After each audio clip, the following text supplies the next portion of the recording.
Hey, it's Justice. Admittedly, I've tried to record this video, I'd say a grand total of 4 to 5 times, and have failed to convey my feelings as appropriately as I saw fit. And if I'm being fairly honest, I'm really glad that I scrapped this recording so many times and have sat on this video and had time to really reflect on my thoughts about this game. Because the previous recordings that I had made, I tried to keep them in the comical fashion that I like to do in many of my videos, but I feel like for this video specifically, I don't want to make too many jokes. I actually want to talk about my experience with this game as straightforward as I can, because the more I sit on it, the more I reflect, and the more just amazed I become with the experiences that I'm having with this game. So SMT, right? SMT has always been the boogeyman of the Persona fandom, essentially. I mean, the Persona fandom, it's a weird fandom. It's kind of like, I'm not really in the Final Fantasy fandom, but I assume it's kind of akin to that. How some people came into Final Fantasy with 7, and then they think it's the best game of all time, and anything before or after 7 they think is shit. Or some people who came in with 8, with 15, with 13, with 10, so and so. Each game has its own fandom. That's kind of how Persona is. Persona 3 has its own fandom. Persona 4 has its own fandom. Persona 5's fandom, Jesus Christ. But essentially, each Persona game's fandom, they kind of have beef with each other.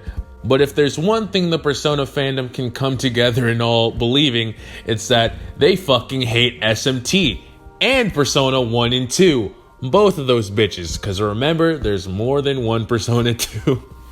So I started playing Persona 4.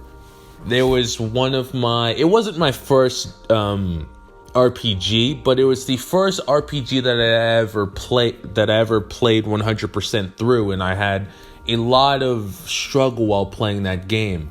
And so I used a walkthrough for it. I used Johnny Awesome. I'm sure lots of Mega 10 fans on the YouTube side of things know who Johnny Awesome is. Then a few months later, Persona 5 released, and I played all throughout that game without using a guide or any sort of help. And after beating that game, I came to the... Actually, hold on, I'm sorry. Before getting Persona 5, I actually played through Persona 1 a bit. Never finished it, still haven't finished it. I plan to do so, actually, after... I'll actually get to that at a later point. But after finishing Persona 5, I was aware that within the New Age Persona fandom, and when I say New Age Persona fandom, I'm specifically talking about Persona 3 through Persona 5 and beyond. There's this thing in the fandom where people talk about Persona 3, and they talk about how extremely difficult Persona 3 is. And oh my gosh, the fact that I've even said that sentence, knowing what I'd have to go through in the future, just makes me just chuckle so hard. Like, New Age Persona fans see Persona 3 as the Dark Souls of new Persona. And I was aware of this, and I went into Persona 3 thinking it would be such a hard challenge to go through. And I'm playing through the game, and I realized within maybe like the first 2 dungeons, I'm thinking to myself, am I playing the right version of Persona 3? Were there some points in Persona 3 that I felt were challenging? Absolutely. But it definitely was not as difficult as the Persona fan base was making it out to be.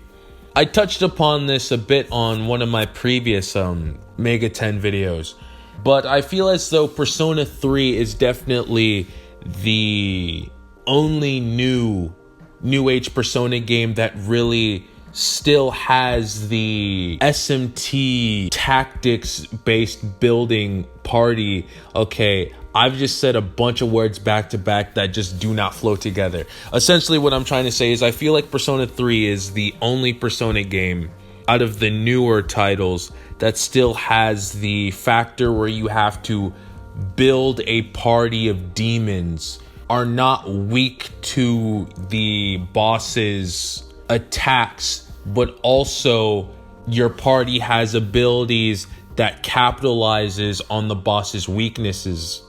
So you'd have to constantly be fusing demons, getting new demons, getting higher level demons. Whereas in the newer titles of Persona 4 and 5, you could literally go through the whole game with the first 2 demons that you get if you really wanted to.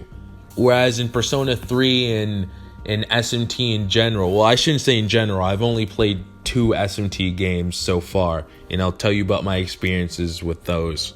But my experience with SMT so far is that unless you're really acquainted with the game and you already know what the hell you're doing, you're not gonna be going through that game with the first demon that you get access to. That's just not. You'd have to be a really sadistic, fucked up individual to put yourself through that pain. That's all I'm saying, brother. So I went through Persona 3. I finished Persona 3. I still haven't played The Answer, by the way. I plan to play that. Oh dear, I have a lot of Mega 10 experiences that I have to go through. Someday, I don't know. But I hear that one's actually more difficult than the main story of Persona 3. But even then, I'm still like, the way the Persona fan base was blowing up Persona 3 and saying it was this hard, and then I played it, I was like, okay, I think I've put in the wrong Persona 3. And so when I finished that game, I was gassed up. I'm not even gonna lie to you. I was gassing myself up. I was like, this is the game? This was your god? This was the champion that you guys were hyping up the whole time to break my soul? I'm ready to play SMT. I was so fucking wrong. Let me tell you, man. My experience with Persona 3 gassed me up so hard. I was all like, SMT? Bitch, that shit ain't gonna be as hard as everybody's making it out to be, bruh. So I popped up, I hopped on gaming website. I was checking out how much Shin Megami Tensei 4 cost. I seen them damn prices. I said, hell no. Game that came out damn near 10 years ago, you think I'm about to pay that much money for it? Bitch, let me go to the fucking Nintendo eShop and purchase this game digitally. Downloaded that bitch. My nigga, I don't think I've ever cried on a fucking tutorial mission in my life. I'm lying like shit. I used to be ass at video games when I was younger, and I used to get stuck on the tutorial of video games, and I cried, bro. I was a kid. I was a child, man. But I've never experienced something like that in years. It is a different type of experience to get stuck on the tutorial section of a game as an adult, man. And I'll admit, I was almost brought to tears. I didn't cry though. However, motherfucker, don't laugh at me. I didn't cry, but I did a couple sniffles. I'm not even gonna hold you. Like that nigga, what's his name? Minotaur, like he was pushing my shit in. Like, I'm not even gonna hold you. But even before that, it was like, what is the first part of? Okay, no spoilers, by the way. No spoilers for any of the games that I'm going to be discussing.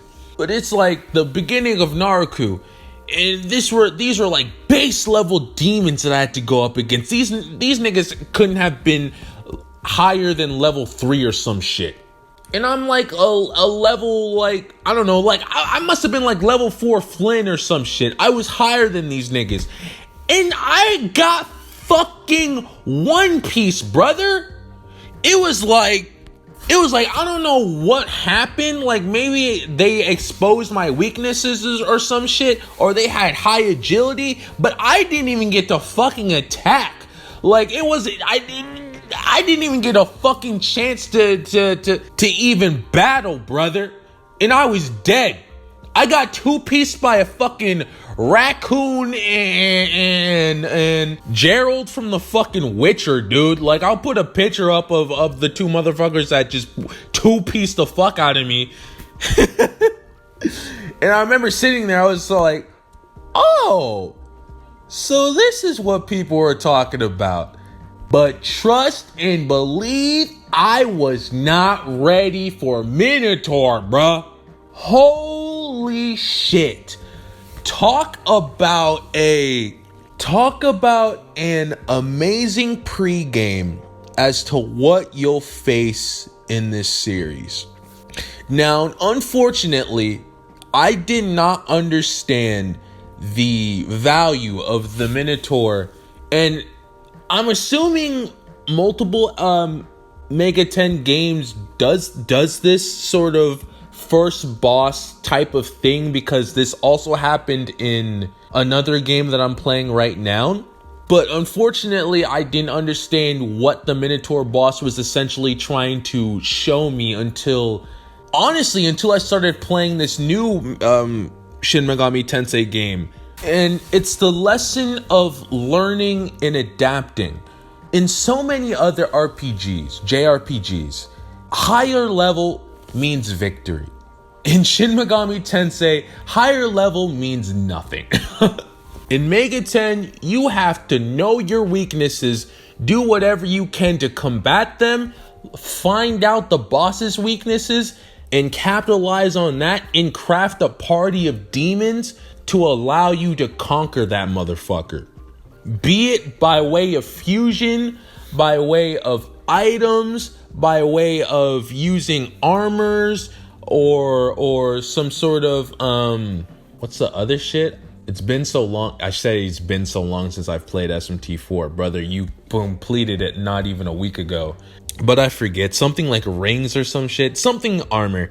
And sadly, this just was not something that.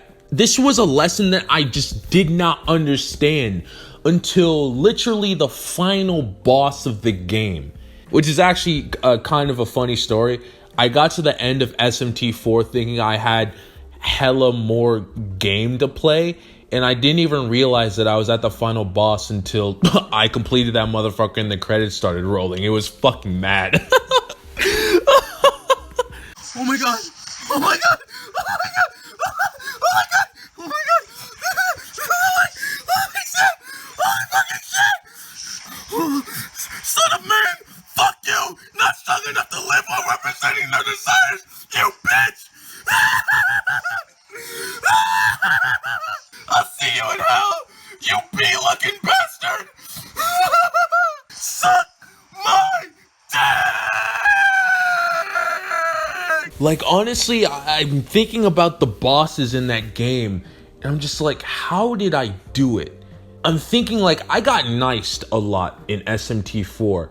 I feel a lot of the bosses that I went up against, a lot of my victories were just long durations of power pushing and just lucky RNG, if I'm being fairly honest. It wasn't until that final battle that the thing about the final battle is that I literally completed it on my second try, brother. My second fucking try. And that was after I adapted to what I feel Mega 10 is trying to get the player to understand about the game and its mechanics.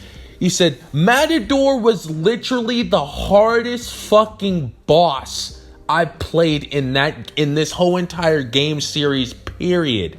And it was the first boss of the first Shin Megami Tensei game I've ever played. Maddening. I got my ass kicked by Satan once, but while I was playing that first battle, I was taking down notes. I was taking down notes of his attacks, of my party members that were weak to his attacks, figuring out what he was weak to. I went in, started looking at some demon fusion recipes, seeing what skills I could use, seeing what demons would fit into my game plan, leveled up for a little bit, completed it second fucking try. I've never felt so damn accomplished in my fucking life, brother. Way too often, way too many RPGs. It's just high level equals victory. Persona 4, all the Persona games I've played, except for 3. It's just, even 3 to a certain extent, honestly, it's just high level equals victory. There's no sort of accomplishment. There's no sort of, I did this. There's no sort of triumph that I've felt from a Persona game or any other JRPG for that matter when it comes to a victory. It's usually just a very long duration of a battle that I only come out victorious because I had a hella amount of potions to just replenish my health multiple times. Whereas with SMT4, I felt like, at least in the end, I felt like I was crafting a team to specifically help me overcome this certain obstacle. It was almost like a puzzle piece putting shit together, and I won. It was the most, I don't know what the right word is to say this, but I'll just say accomplishing thing that I've ever done. And I've played multiple RPGs in my life. Persona 4 is one of my favorite fucking games of all time. When I completed that game, I said, okay, cool, let me wait out for Persona 5 to release. I completed Persona 5. Okay, cool, I can wait till the next Persona, when Persona 6 comes out. That might not be for another 10 years, but I can wait. I played Final Fantasy 7, cool. I'm not gonna play another Final Fantasy game for a while, but I'll wait. I played Yakuza, fine. I played a bunch of other JRPGs. I've never played a JRPG where I left feeling like, holy shit, I need to experience something like this now. I need to experience something like this again right fucking now. After I finished SMT4, I looked at how much more time I had until SMT5 came out. I already pre-ordered the game, mind you. And I said, I can't wait. I need another I need another Shin Megami Tensei experience right this fucking instant. I went on Amazon and I pre-ordered SMT Nocturne. Shin Megami Tensei 3. Let me tell you, I am 11 hours into this game right now. And my perspective on SMT has changed so fucking much. Let me say, in my previous 2 videos, I was talking a lot of shit. A lot of it was just for comedic effect. But a couple of my complaints were still my true feelings towards the game. But one of the things that I noticed when playing SMT3, and I'd have to replay through SMT4 to really validate my feelings to see if this is true or not. But at least in Nocturne, I've noticed that so many things that are overlooked in other RPGs, JRPGs, that is just used as background fluff. It's not fluff in Nocturne. Stuff like using buffs and debuffs, stuff like talking to the civilians around the world. Oh my gosh, there's literally so much I want to say about this game that I've experienced in just the beginning of it, 10 hours into it, but I don't have enough time. It's one of my biggest complaints from SMT4 had to be with getting lost. I felt that the mission objectives weren't as descriptive enough in telling you where to go in this, that, and the third. And I still feel a bit of resentment towards that game and not being transparent enough on what to do and where to go.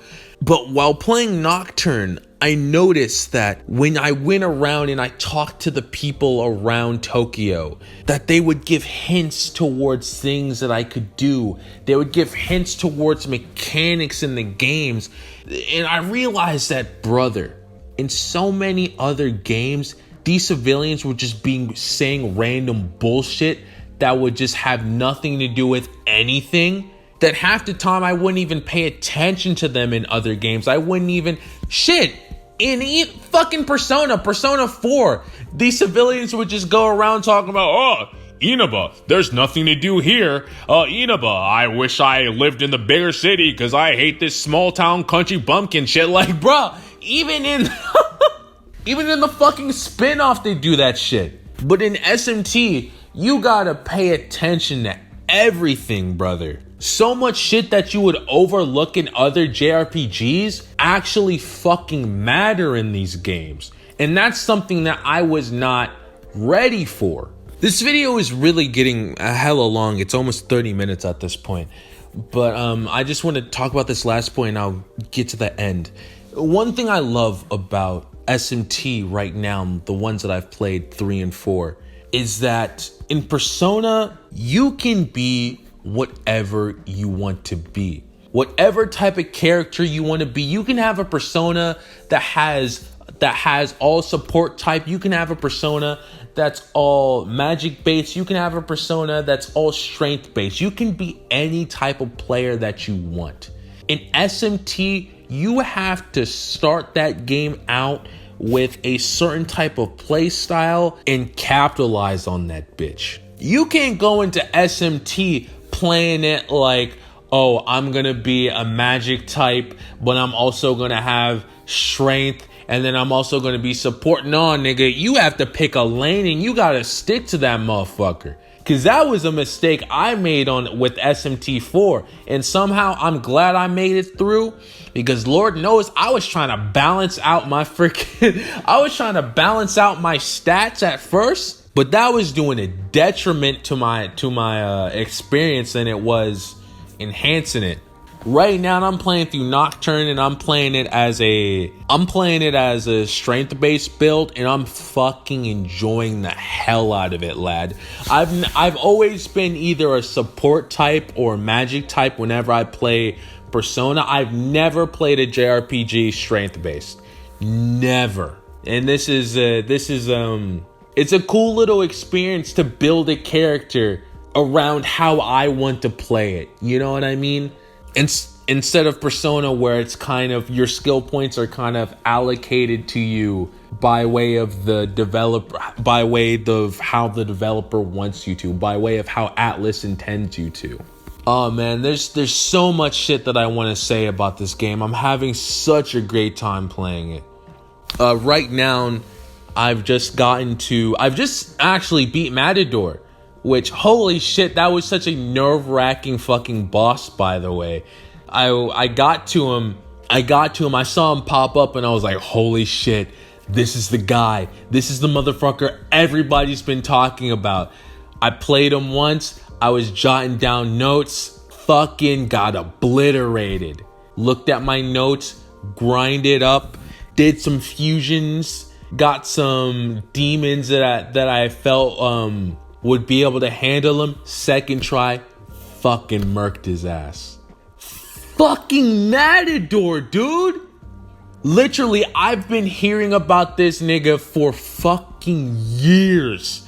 Talking about he's one of the hardest motherfuckers in the game, in the series, man. Second try. All because I finally understand how this game works. And I'm so damn excited to see what else this game has in store for me, for what else this series has in store for me. Shit, I'm SMT 5 releases in, I'm recording this on, hold on, let me check the date.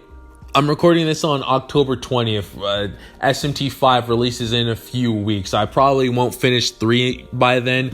But holy shit, I'm having such a good time playing this, man. This is, it's quite the experience. And For any Persona fans out there, if you're even listening to this, because I'm sure the shit that I've been talking about has been so damn confusing. If you're looking for a fresh take on Persona, I guess, please, I implore you to pick up an SMT game. 1000%. 1000%. If I had to recommend a starter game, I would recommend starting out with 4, simply because that was the one I started out with, and it was a doozy, but it was still doable. I'm looking forward to what Mega 10 has in store outside of Persona. But hey, this has been my SMT experience told by a Persona fanboy. It's been Justice. Thanks for watching. Peace. Holy shit! Holy shit! Fucking Flynn held down the fucking defense. Dullahan with the fucking luster candies. Masakato, you weak fuck. Yo, Quizzle. Oh my god. When we was fucking buffing and debuffing, you was holding us down, my nigga. Holy shit. Fucking God, Death Mask. Fucking Pandemic 2021. What the hell is that foreshadowing? And then I can't forget all my other niggas down here, yo. Oh my god. Holy shit.